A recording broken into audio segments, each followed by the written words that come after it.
Hey friends, today we're going to do a quick unboxing of the brand new Aqara FP2 presence sensor. And I gotta tell you, I was super happy with the FP1, but the FP1 was very hard to get in the United States. But I did get a bunch of them, and this is one of the best sensors I've ever tested.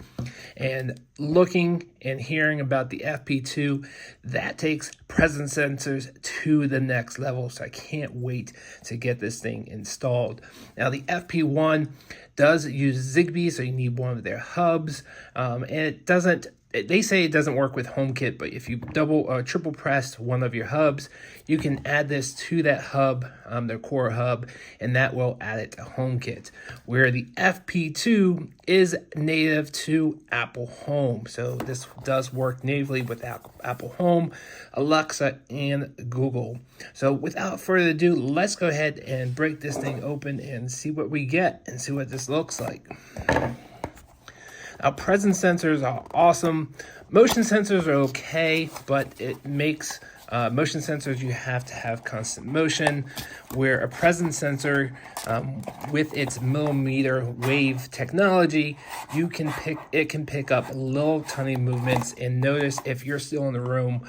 Where a motion sensor, if you sit down and stop moving or watching TV or on your computer, it's going to say that you're not in the room. Where a presence sensor will notice that you're there, and you can automate based off of what data you get from here. Upon first look, you can see it's a little bit bigger than the FP1, but it has the same type of base that you can swivel, and it has a magnetic base right there. You have your HomeKit code.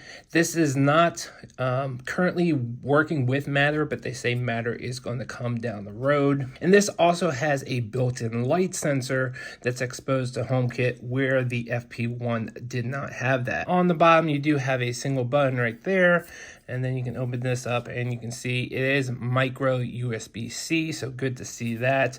And like I said, this is magnetic, so you can, if you can find like a nail in the wall, you can definitely use that to put this onto the wall. You can mount it flat to the wall, and if you happen to mount this on top of a ceiling, one of the things that it does is that it will detect if someone falls. So I see most people using this for detection of presence in a room. It also has multiple detection zones. I think it's up to 30. So it can tell where you are inside the room, and you can automate it. And that's what's so awesome about this one compared to this one. This one, the FP1 just knew that you were in the room.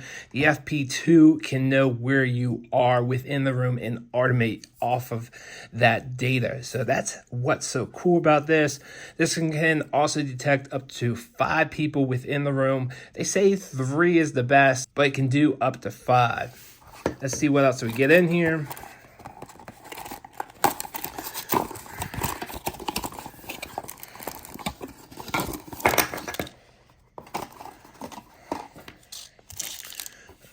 All right, you get a little instruction book.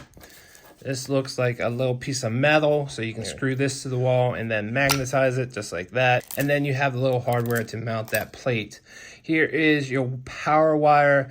It is USB-A to USB-C, but they do not include a power adapter. You will have to provide that yourself. I'm sure you have ones laying around. It just needs to be 5 volts, 1 amp. Everyone has them. Where the FP1, the wire was not detachable, but it did come with a power adapter. I'm just going to switch this out and use this for the FP2. It'll work, and I'm super excited to get this thing up and running. Hope this video was helpful. Thanks for watching, guys. See you on the next one.